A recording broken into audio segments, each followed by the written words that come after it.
Life's unexpected twists and turns have a way of pulling us apart, even from those we once stayed close to. For those who've kept in touch, I'm genuinely grateful. But the truth is, there's never enough time for all the love we want to give. Seasons pass, and so have I. Don't bother wondering why. There's simply no time left for regrets. Picture a typical suburban family. I'm the father, David Preston, a 45-year-old guy with a receding hairline who keeps in decent shape, though I wouldn't mind shedding 10 pounds. I don't have six-pack abs, but I prefer contacts over glasses and so far don't need reading glasses yet. My wife, Lydia Preston, is also 45 with a slightly rounded tummy and a curvy figure, a look I've always found attractive. She's your average woman, neither strikingly gorgeous nor unattractive, who insists everyone call her by her full name and wears glasses. Then there's our daughter, Sophia Preston. At 21, she's a bright college senior who's put on a little weight since her high school volleyball days. She's fiercely independent and outspoken about women's rights, yet she still depends on us financially. I've been the sole breadwinner, and money's been tight, but I didn't want Sophia saddled with student debt. She lives at home, which saves costs, but that doesn't stop Lydia and Sophia from enjoying life's finer things. While I drive an old F-150, they each have luxury cars. Our home has little equity left, thanks to their penchant for funding their lifestyle with home equity loans. We live in a typical suburban neighborhood with occasional block parties, though we're not particularly close to most neighbors, except for James and Margaret Miller, whose daughter, Emma Carter, happens to be Sophia's best friend. When Sophia left for college, I felt lost.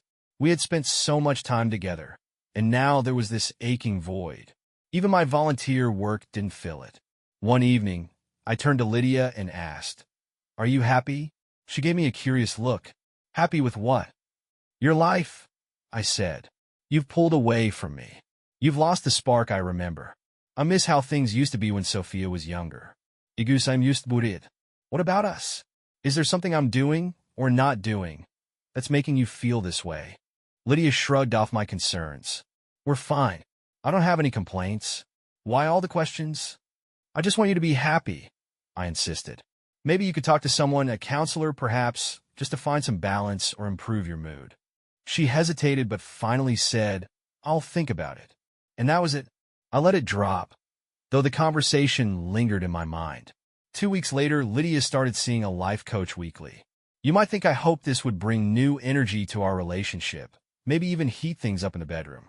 But no, we stuck to our usual twice-a-week schedule, which felt more like a routine than passion. Is that normal? I have no idea. I've never talked about my intimate life with anyone, nor do I pry into my friends' personal details. Speaking of friends, James and Margaret Miller, our neighbors to the south, are in their 60s. James isn't particularly handy, and Margaret loves baking, which has led to me putting on a few extra pounds from the treats she shares. One day, I was fixing James's sauna pump when I overheard a puzzling conversation. "I think it's the patio door making that scratching noise again," James said. "Unless Lydia's back from her mom's, it must be Sophia. Haven't seen David in a while." I was taken aback, but decided not to dwell on it. Later, as I sat in our backyard gazebo, I overheard Sophia talking on the phone. Her words hit me like a thunderclap. "He's inside somewhere. His truck's still here," she said. Then, lowering her voice, she added, "God, Mom, you're so out of touch. Give Ethan a chance. Emma says he's a wild one. Maybe this is exactly what you need to spice things up in the bedroom." I froze, stunned. Was Lydia complaining about our love life to Sophia? This was crossing every line imaginable. Sophia continued, "Just think about it. By the way, Dad mentioned he's going hunting next weekend. I'll ask Ryan to invite Ethan over. He's not much to look at, but Emma swears he's fun, and his size is just right." I was boiling with rage. My daughter, my own flesh and blood, was scheming to set Lydia up with some guy named Ethan. What did I do to deserve this betrayal? "Just give it a shot, Mom," Sophia added, her tone light. "You've never tried anything like this before. Who knows? You might like it." By the time she ended the call with a cheerful, "Love you too, bye-bye," I was seething. The betrayal by my wife and daughter felt like a deliberate effort to destroy my marriage. What had I done to deserve this humiliation? That week, I couldn't hide my anger. I made sure to annoy Lydia and Sophia at every turn, snapping at little things and retreating to my office or the garage for most of the day. I spent the rest of the week sharpening my power tools and stewing over what I'd learned. Despite my anger, I didn't cancel my planned hunting trip. Instead, I arranged for someone I trusted to keep an eye on Lydia's activities while I was away. On Saturday, I received troubling photos. Sophia, Ryan, and a skinny guy, presumably Ethan, were seen entering the house around noon. By the time Sophia and Ryan left at 2, the guy lingered until 4. When I returned late Sunday evening, Lydia acted unusually affectionate, but I wasn't in the mood for her attempts to smooth things over. While there wasn't concrete evidence of anything improper, something felt off. Lydia seemed to be sitting awkwardly, crossing her legs and leaning to one side, as though she was physically uncomfortable. My suspicions deepened when I noticed Sophia playfully smacking Lydia on the behind later that evening in the kitchen. Both of them burst into fake laughter, followed by coughing to mask their amusement. A heavy weight settled on my chest, and I started to wonder if the hunting trip had exposed me to some illness, or if the stress was finally catching up with me. I decided to sleep on the couch, avoiding Lydia entirely. The next morning, I claimed I wasn't feeling well and announced I was heading to the doctor, fabricating a story about trouble breathing. My boss didn't hesitate to approve the day off. Feigning a COVID diagnosis seemed like the perfect way to buy myself some time to figure out my next steps. With a combination of accumulated sick leave and vacation days, I could stay off work long enough to plan my exit strategy. Did I actually have COVID? Probably not. I was fully vaccinated and felt physically fine, but my heart was shattered, and I needed time to separate myself from these people.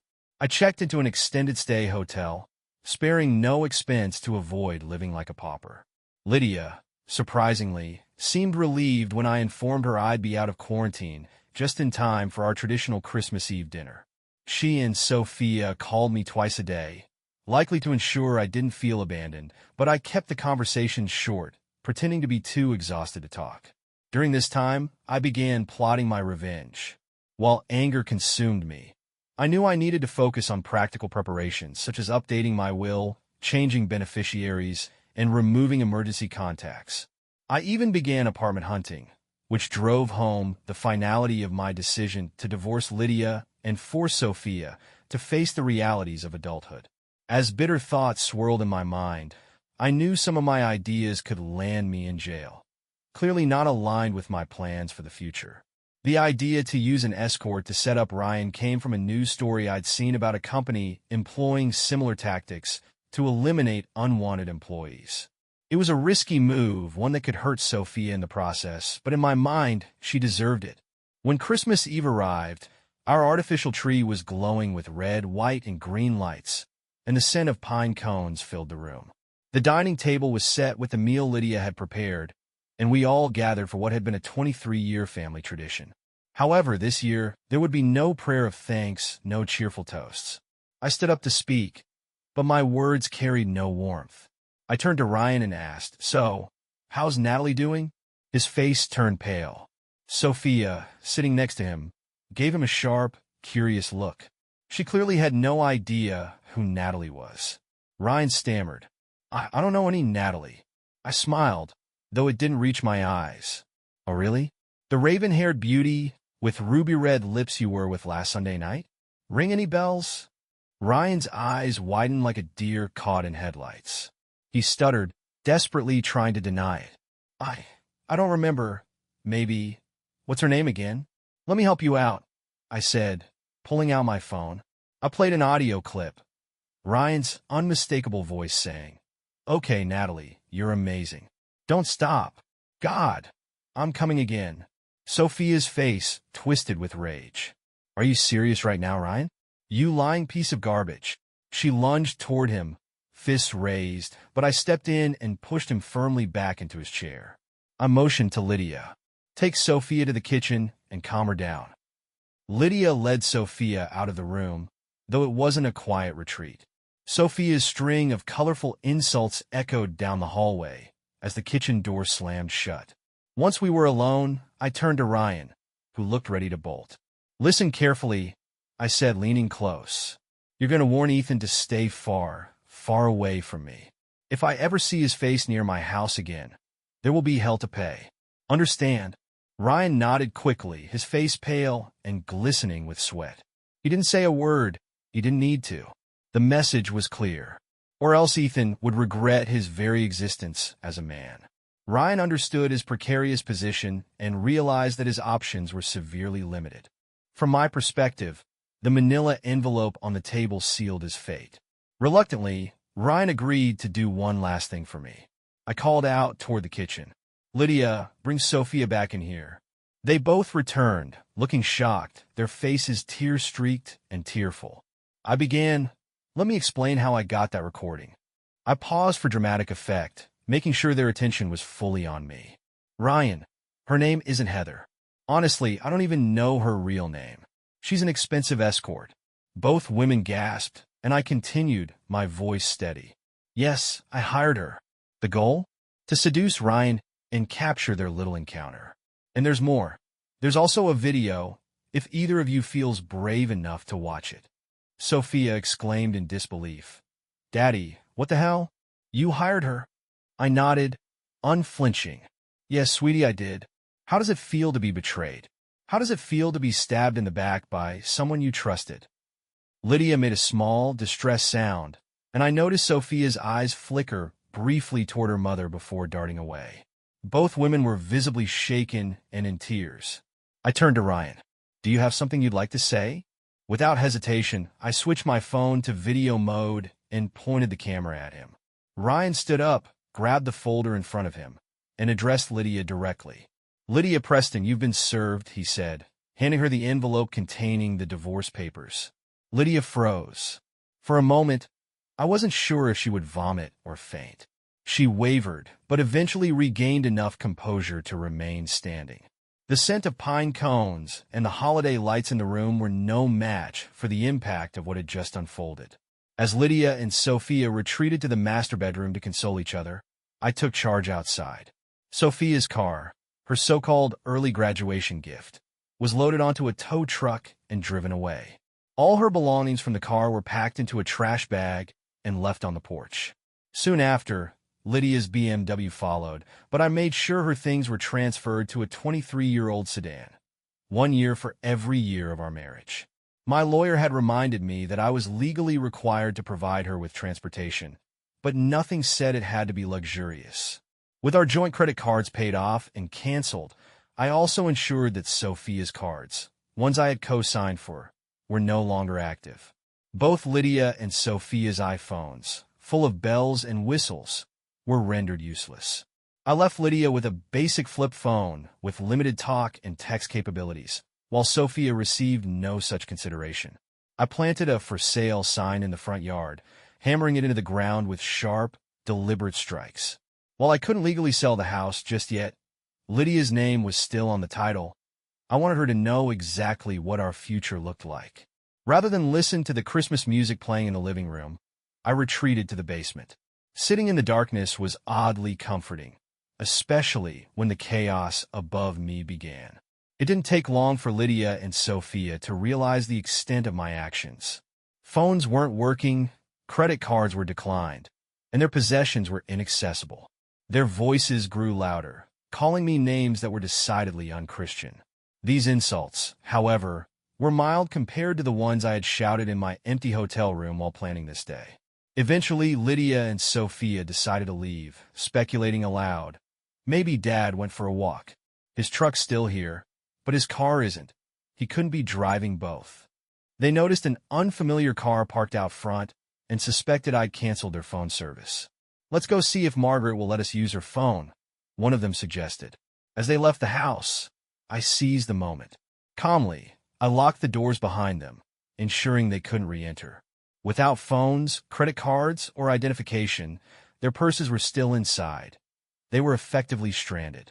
Feeling no remorse, I shredded their driver's licenses. Petty? Perhaps, but it would certainly make their lives more inconvenient. Pouring myself another shot of bourbon, I turned on the television, flipping to a cheesy, feel-good Christmas special. The stark contrast between the heartwarming story on screen and the reality of my life was almost laughable. I eventually turned it off, preferring the silence. The commotion at the front door began when Lydia and Sophia returned. It wasn't long before Sophia noticed the trash bag on the porch and let out a shriek. "Oh my God! This is everything I had in my car," she wailed. Lydia tried to calm her. "He wouldn't do that. David wouldn't go that far. It's just not something he'd do." Sophia's voice was dripping with venom. "Oh really, Mom? Maybe the reason your car is missing is because he sold it too. Did I love that car? Absolutely." It was hard to keep up with their frantic conversations while the doorbell chimed incessantly every 2 seconds. Lydia's voice came through the door, furious and sharp. "David, open this door right now. It's freezing out here," I shouted back, my voice dripping with sarcasm. "Well, Lydia, the keys to your new car are in the ignition. That orange and green Malibu parked out front is your new set of wheels. All your things from your old car are already inside. I'm told the heater takes a while to warm up, but hey, it has a full tank of gas. Maybe you could swing by Ethan's place. He probably still has a thing for you." I heard Sophia yelp in shock, and Lydia said something I couldn't quite make out. Then, in a quieter, pleading tone, she said, "David, please.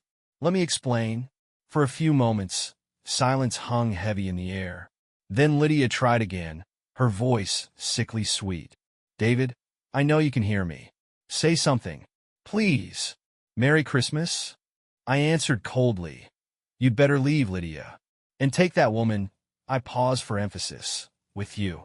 A few minutes later, the old Malibu sputtered to life, its muffler groaning like it was on its last legs.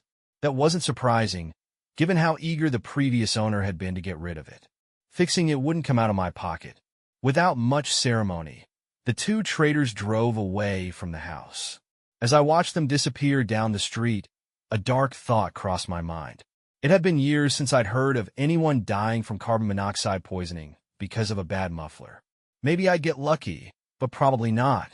An hour later, my phone lit up with a call from Lydia's father. We'd never been close, but we tolerated each other. I debated answering and ultimately let it go to voicemail. His voice sounded tired but pointed. "David, I got a couple of upset women here. Thought you might shed some light on the situation. Call me back. And, Merry Christmas." I muted my phone and took a long sip of spiked eggnog. The adrenaline coursing through my body began to fade, and I finally relaxed. The blinking lights of the artificial tree lulled me to sleep in the dim living room. The next morning, Christmas Day, the sun shone brightly despite the biting cold. The dining table was still cluttered with the remains of last night's meal. I reheated some ham and cheesy potatoes in the microwave, which worked just as well on Christmas morning as any other time. Gifts sat unopened under the tree. I hadn't bought a single present for Lydia or Sophia, and I had no intention of opening the ones they had left for me. Instead, I began packing my most cherished belongings, intentionally leaving out any photos of the family. The ones I did find, I scattered carelessly on the ground. It took Lydia a few days to track me down at the hotel. The sun had set, and a cold breeze seeped through the cracks of the doorframe as I cracked the door open, leaving the security latch in place. I half expected it to be someone selling poinsettias or raising money for youth sports. Instead, I saw Lydia standing there, pale-faced, without her usual makeup or styled hair. "David," she pleaded, her voice trembling. "Please don't close the door." I kept the door partially closed and replied flatly. "What do you want, Lydia?" "I want a chance to explain. Can I come in?" "No," I said firmly. "Please, David. The neighbors don't need to hear this." I didn't budge. "What part of no don't you understand?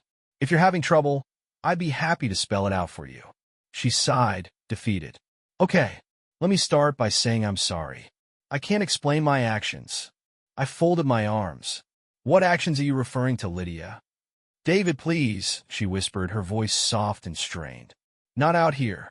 Let me come in so we can talk." Then she let it slip, almost inaudibly. "I had something with Ethan." I reacted immediately. "You had something with Ethan? Well, doesn't that beat all?" My voice dripped with sarcasm as her eyes widened. "You didn't think I knew, did you?" She stammered. "I suspected, but I didn't know for sure." I smiled coldly. Actions have consequences, Lydia. Or did you think I'd need more proof to divorce you? I guessed right, didn't I? Her voice broke as she tried to salvage the conversation. I've been looking for an attorney, but we don't need a divorce. I'll do anything you want to save our marriage. My laughter was bitter. A little late for that. Why didn't you decide to do anything to save our marriage a month ago? Oh, I know why. It's because you're selfish. You think you're above consequences. You thought you could do whatever you wanted without repercussions. Tell me, when were you planning to come clean? Immediately? A day later? A week? How many others have there been, Lydia? Her expression crumbled under the venom in my voice. It was the only time, David. I swear. It was one stupid decision. Please, don't let it ruin everything.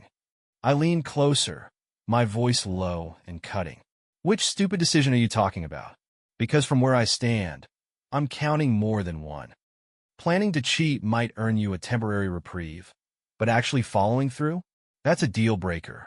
Hiding the cheating only sealed the fate of our marriage. There was no chance of reconciliation. Worst of all, you dragged our daughter into this mess. Because of you, I want nothing to do with her anymore. This is entirely on you. If you had kept our bedroom matters private, she never would have been involved. I hate you for that. Some of the neighbors were getting their entertainment from watching the drama unfold.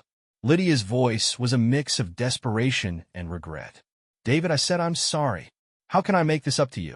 You can't, I said coldly. I hope I'm better off without you. Maybe I will be, maybe I won't, but this is my decision and it's on my terms. Divorce your cheating self and move on. Understand? She pleaded. Please, David. I know you're hurting and angry, but don't make any decisions for a couple of weeks. It was just one afternoon. What can I do to convince you? I didn't hesitate. Just leave. Never bother me again. Now, if you'll excuse me, halftime is over and the bowl game is starting again. Thanks for stopping by. Not. I closed the door firmly, ignoring her soft knocks and muffled begging. My noise-canceling headphones ensured I didn't hear another word. I don't know how long she stayed there, but by morning, she was gone. 11 months later, I sat alone in my small, one-bedroom apartment. I continued the Christmas Eve tradition, this time by choice and on my own. It was a simple meal I had prepared myself. Cooking had become a skill I'd gotten the hang of over the months. They say betrayal feels like a knife in the back, but in reality, it shattered my heart, bruised my ego, and crushed my confidence. The only thing left intact was my self-respect. Many nights, I questioned whether I had overreacted, but not once did I agree with that thought. I had been treated as disposable, so I left. Case closed. The limbo of divorce had left me feeling defeated. I was irritable, and my boss even had to reprimand me for snapping at coworkers. As time went on, I withdrew from social interactions and became increasingly reclusive. My colleagues learned to keep their distance, and I threw myself into my work. I skipped company parties, ignored invitations from friends, and turned down every attempt to set me up on a date. Eventually, people stopped calling. I wallowed in self-pity for far too long. Then, I took up running. It wasn't about fitness as much as it was about having an excuse to stay in my own bubble. Earbuds in, I discouraged anyone from approaching me. Between running and cooking for myself, I started to slim down to the point where none of my old clothes fit. Occasionally, a coworker would compliment my appearance, but the interactions rarely went beyond that. The divorce dragged on for 9 grueling months. Our house sold quickly, and instead of monthly support payments, Lydia received a substantial share of the proceeds. Sophia and Ryan had gone their separate ways, with Ryan blaming me for setting him up with Natalie. Typical, always someone else's fault. But I wasn't there with Natalie. He was. He was weak, like many men his age, and couldn't resist a seductive woman. Sophia left me angry voicemails for months, but I never returned her calls. Maybe someday I'd answer, but I wouldn't bet on it. I didn't attend her graduation, nor was I invited. Lydia faced her own challenges after the split. She hadn't held a full-time job since we got married. My attorney ensured that the financial matters dragged on as long as possible, leaving her with just enough to scrape by.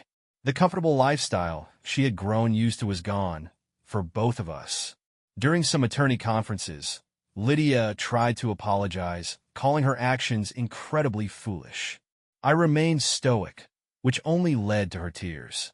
Hate is a powerful emotion, and I couldn't seem to control mine. A year later, I kept the Christmas Eve tradition alive in my apartment.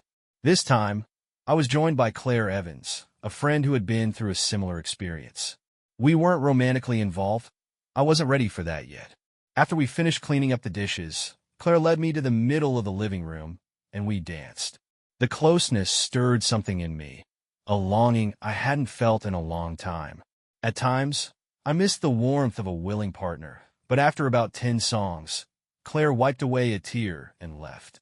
We were both damaged goods, each nursing our wounds in our own way. Sophia's voicemails changed over time. About once a month, she'd leave a message that sounded more apologetic. Still, I never responded. One day, my mother accidentally let it slip that Lydia had moved in with someone new. What surprised me most was my reaction. I felt mostly indifferent when I learned that Lydia had moved on. It wasn't relief or anger, just a numb acceptance. Slowly, I began making small talk with people again. Former coworkers avoided me, and new ones thought I was odd. Making friends was difficult, but I managed to bridge the gap with Claire, and we stayed friends for a while. In late January, I received a letter from Sophia. I debated opening it, but curiosity got the better of me. Inside was a short note and a selfie. "Daddy, I'm sorry for everything I did to hurt you. As you can see in the picture, I'm pregnant. I was wondering if you could find it in your heart to include a grandchild in your life. If not, I understand. Love, Sophia." The return address was a few counties away, and there was no mention of a husband or partner in the photo. I felt torn. I resented her for the part she had played in wrecking my life, but I had always dreamed of being a grandfather. I decided to wait a few weeks before responding. In the meantime, Claire and I parted ways. We both knew we were temporary supports for each other, and nothing more. She decided to move far away, to start fresh. With a few lingering hugs, she left my life for good. To keep from spiraling, I picked up pickleball at the local rec center. It was like tennis but with some variations, and it gave me a new hobby. Over time, I began playing with people on my skill level, which felt like being back in junior high. During one game, I accidentally hit a woman named Emily with the ball. Her friends teased her, saying I should kiss it to make it better. Smiling, I jokingly blew her some kisses. As we wrapped up, Emily asked if I'd buy her a soft drink, noting how quiet and shy I seemed. We walked to a nearby Jamba Juice and started talking. Emily was an engaging conversationalist, far better at this than I was. Eventually, she asked, "Are you seeing someone?" I admitted, "No, I'm not. And honestly, I'm not sure if I ever will again." Curious, she asked, "What happened? Did she pass away or leave you?" "She cheated on me," I replied. I couldn't or wouldn't accept it. "It's been a few years, but I guess I'm still not over it." Emily nodded thoughtfully and said, "What about you? Are you dating anyone?" I shook my head. "Not really. I've gone on a few dates here and there, but nothing serious." "What about you?" "Well," she began, "I haven't been on a proper date since we separated. I've had people over for dinner, but that's about it." "When did your marriage end?" I asked gently. "December, 26 months ago," she admitted. "Pretty sad, isn't it?" "Not really," I reassured her. When I got dumped for a younger woman, it took me a couple of years to regain the confidence to even try again. The conversation made my palms sweaty, and Emily noticed. "Let's change the subject," she suggested. "Why did you start playing pickleball?" I asked. Emily smiled. My self-pity was getting unbearable, and I figured I needed something new to do. "That's how I got into it too," I shared. "My friends convinced me to try it, and I've come to enjoy it." "What about you?" "Yeah," she replied. "I got myself a paddle, and playing has helped me come out of my shell." As we prepared to part ways, she said, "Well, I've got to run. See you tomorrow? I'm playing at 4 p.m. "Sure," I replied. "Nice chatting with you, Emily." She smiled. "You too, David. Hang in there. Things will get better." That evening, I finally felt good enough to respond to Sophia's letter. "Sophia, I'm willing to try. You and I will never be close again, but I'd like to meet my grandchild. Please let me know when the time is right. Under no circumstances will I be in the same room as your mother. David Preston." Judging by the photo, I estimated her due date to be in May or June. I wasn't sure if she received my response, as I didn't hear back from her. The next day at pickleball, Emily was particularly flirtatious, along with a few other women. It felt surprisingly good to be noticed. After hitting a particularly good shot, Emily teased, "You know, David, you look really good in that shirt. I bet you'd look even better out of it." The women giggled as my face turned crimson. I fired back, "Funny you should say that, Emily. I was thinking you look great in those yoga pants. I bet you'd look even better out of them." The group erupted into hysterical laughter as Emily's face turned bright red. Then, the women started chanting, "Take it off! Take it off!" Amused, I obliged by taking off my shirt, revealing my improved physique. Emily shook her head vigorously, wagging her finger as if I'd crossed a line. As I slipped my shirt back on after the playful chanting, a few of the ladies whistled and cheered. Emily mouthed, "You're terrible," while shaking her head at me, but I just blew her a kiss in return. After the games ended, the light-hearted banter continued. Someone joked about how good they looked out of yoga pants, and everyone laughed, though Emily impatiently waited her turn to speak with me. When we finally got to talking, Emily asked if I'd buy her a soft drink. "I was just about to ask you," I said, playing along. She teased, "Nice yoga pants joke earlier. Pretty proud of yourself, aren't you?" We enjoyed our drinks together, and I finally mustered up the courage to ask her out to dinner and a movie. I braced myself for rejection, but to my relief, she agreed. Having been out of the dating game for over 27 years, I felt completely clueless and awkward at first. But as we spent more time together, I began to relax, and my old, upbeat personality started to resurface. After several dates, Emily suggested I stay the night. Our relationship deepened with time, and one evening, she surprised me with a personal question. "Who are you thinking of when we're intimate?" Her question caught me off guard, but I took a moment to respond honestly. "I think of you," I said, "and sometimes I wonder what you see in someone like me." Emily smiled and replied, "A mirror reflection." Her words were profound, and they marked a turning point in our connection. Our bond grew stronger, and soon Emily introduced me to her family and grandchildren. Though it was awkward at first, her family was understandably protective. They gradually warmed up to me.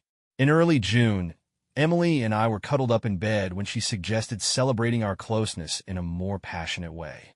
The moment intensified, and just as I was about to respond, I shared some personal news. Sophia gave birth 2 days ago. A girl. Emily paused for a moment, her face softening. "That's wonderful, David," she said, before we let the moment carry us in a deeper intimacy. The next day, I sent a bouquet of flowers to Sophia to acknowledge her new motherhood. A day later, an overnight letter arrived from her. It was heartfelt, expressing her apologies and a genuine desire to reconnect. Sophia wrote about the lessons she'd learned and how she had changed since those turbulent times. She also shared her daughter's name, Lila, and asked if there was any chance we could rebuild our relationship. I shared the letter with Emily, who read it carefully. "She sounds sincere," Emily said. "What are you going to do?" I hesitated. "I'm worried about how this might affect us," I admitted. Emily gave me a warm hug and kissed my cheek. "David," she said gently, "you need to let go of the past if you want us to flourish. You should go see her." With Emily by my side, I went to Sophia's apartment and knocked on the door. She opened it, surprised to see me. We exchanged cheek hugs before stepping inside. When she handed Lila to me, I marveled at her tiny hands and feet, so much like Sophia's when she was a baby. Lila didn't cry, which I took as a good sign. Emily tactfully asked about Sophia's marital status. Sophia explained that Lila's father hadn't been ready to commit, leaving her to raise her daughter alone. The evening passed quietly, with Sophia and me keeping a respectful distance, but Emily urged me, before we left, "Tell her how you feel." I returned to Sophia's apartment, hugged her tightly, and said, "I still love you." Tears filled her eyes as she hugged me back. 6 months later, on Christmas Eve, the traditional family dinner was hosted at my apartment. Emily, Sophia, Lila, and I gathered together. I held my granddaughter as I delivered the Christmas blessing. We dined, exchanged gifts, and spent a joyful evening together. Emily and I stayed at her house that night, a sign of how our relationship had evolved. 12 months later, we celebrated Christmas Eve at Emily's house. Life had moved forward in ways I never could have imagined. Contentment had returned to my life, and though the journey had been fraught with pain, I had finally found peace in this new chapter.